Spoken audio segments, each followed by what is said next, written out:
Yo, what is going on, everybody? Gaming Magic 13 here, and welcome back to more LEGO Ninjas to the Adventure Continues. Well, in the last episode, we tackled the third story mode level of the Last Crusade, which was Berlin Brawl, and in this episode, we're going to be tackling the fourth story mode level of the Last Crusade, which is Cannon Canyon. Another wave-based combat system, this time the infamous and last vehicle-based enemy gauntlet wave-based level. So you start off in Africa, so we're going to use Sol's shovel to dig up this tank, and then we will enter the level from there. Fortunately, this level is pretty darn easy, so it's not going to be that big of an annoyance.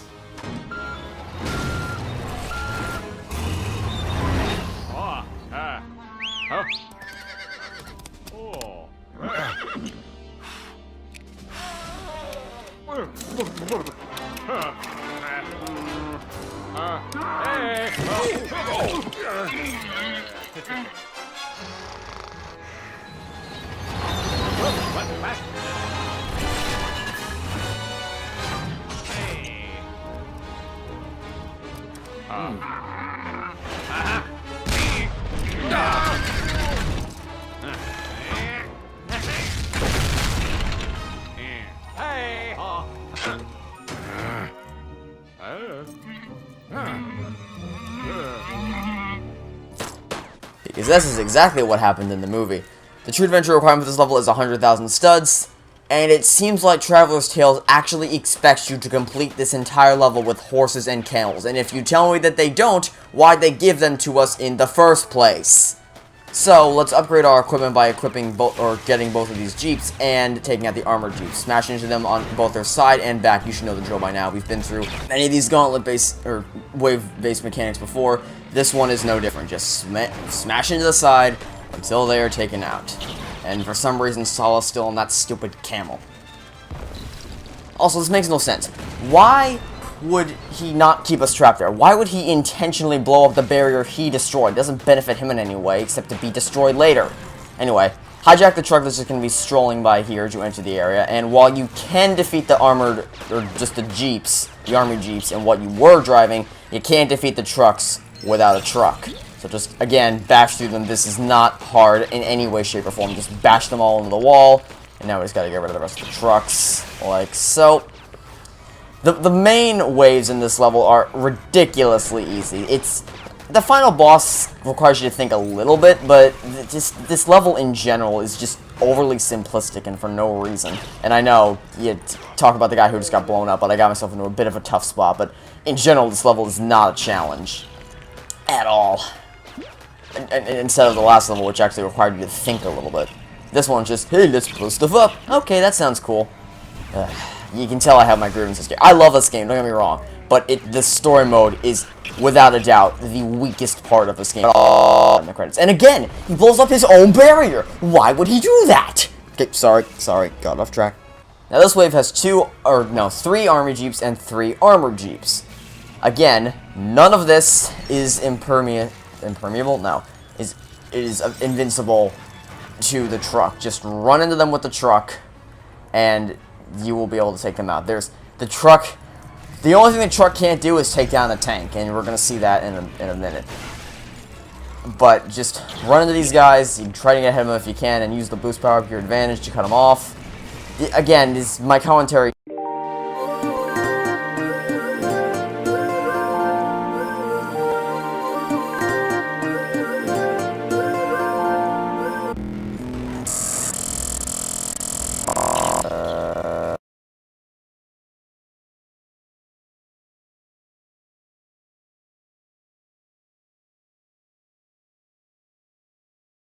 And again with River Ruckus, I think, and then after the Ark, and then we had Lao Chase, and finally we have Cannon Canyon.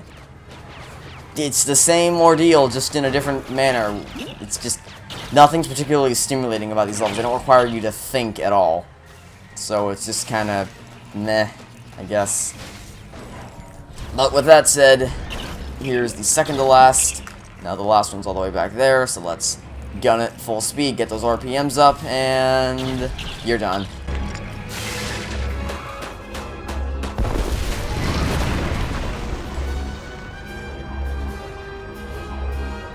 The only thing different about this upcoming area is that, because it's just 4 armored Jeeps. The only thing different is that there's a tank trying to shoot at you now, which admittedly does make it a bit more challenging, but not necessarily in a fair kind of way, because you're just constantly dodging the tank fire rather than trying to think of a way to will do in the next wave. And these new vehicles that you're seeing will be the key to it.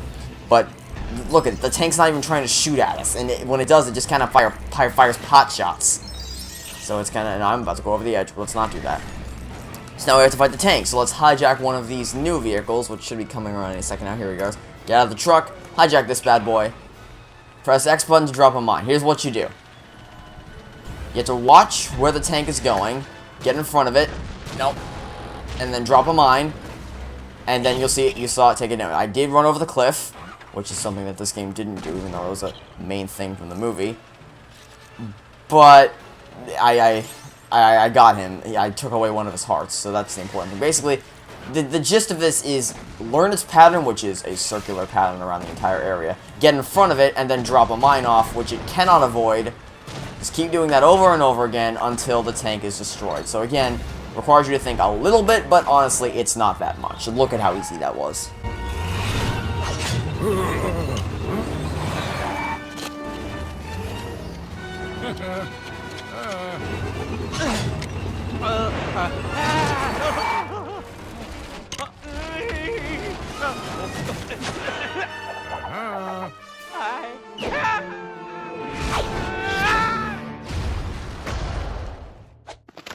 Oh, we're in Looney Tunes now. Didn't know that. I also didn't know that Brody didn't accompany us on this adventure. I also didn't know that Indy didn't go over the cliff. And I also didn't know that this has nothing to do with the movie! Oh, sorry, I'll air my grievances in the credits. Just, anyway, for this, you gotta bash your way through all these enemy soldiers with machine guns with Indy's whip. And at the end of all this, I'll just pick up one of these machine guns to make it easier. Just mow them all down, and at the end of the tunnel, the light is that we can purchase this character, expanding our arsenal. So it should come through any minute now. And if you've never seen the Indiana Jones movies, I guess this is kind of funny. I did receive a comment saying, I love this game, it's really, really funny.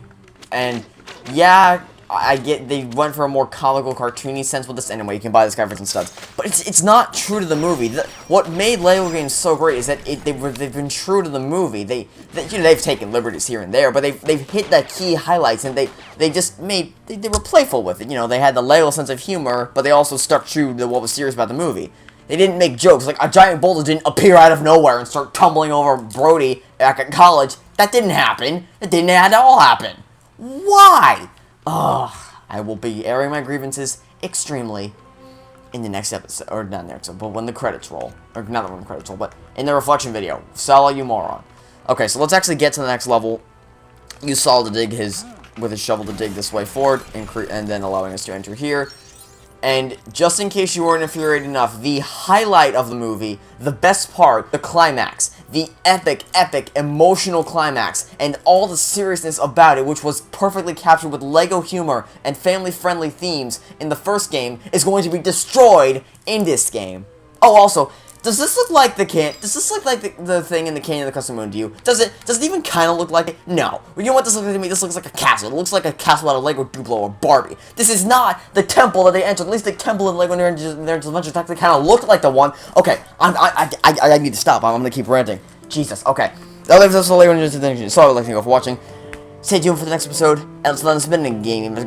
Signing off saying, I hope you have finished a good day, and I'll catch you next time for some more Lego Adventure continues. Goodbye.